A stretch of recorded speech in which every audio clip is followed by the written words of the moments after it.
Cabinet విస్తరణ ఎప్పుడు జరిగినా రంగారెడ్డి జిల్లాకు ఛాన్స్ ఇవ్వాలన్నారు మల్రెడ్డి రంగారెడ్డి. సామాజిక సమీకరణాలు కుదరకపోతే హైకమాండ్ చెప్పిన వ్యక్తిని గెలిపిస్తానన్నారు.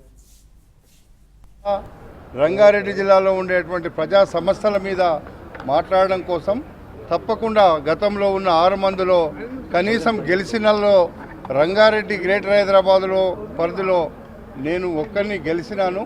కాబట్టి తప్పకుండా నాకు మంత్రివర్గంలో ప్రాధాన్యత ఇస్తుంది మా అధిష్టాన వర్గం అని మాత్రం చెప్పి, ఒకవేళ ఎక్కడైనా సామాజిక వర్గాలకు నిజంగానే న్యాయం జరుగుతలేదు అనుకుంటే అప్పుడు తప్పకుండా జిల్లాకు అన్యాయం చేయొద్దు.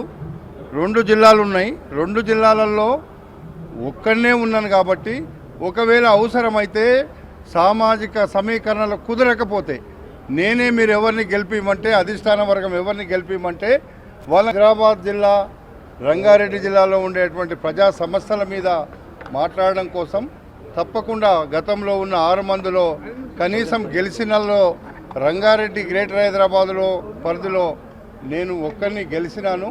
కాబట్టి తప్పకుండా నాకు మంత్రివర్గంలో ప్రాధాన్యత ఇస్తుంది మా అధిష్టాన వర్గం అని మాత్రం చెప్పి, ఒకవేళ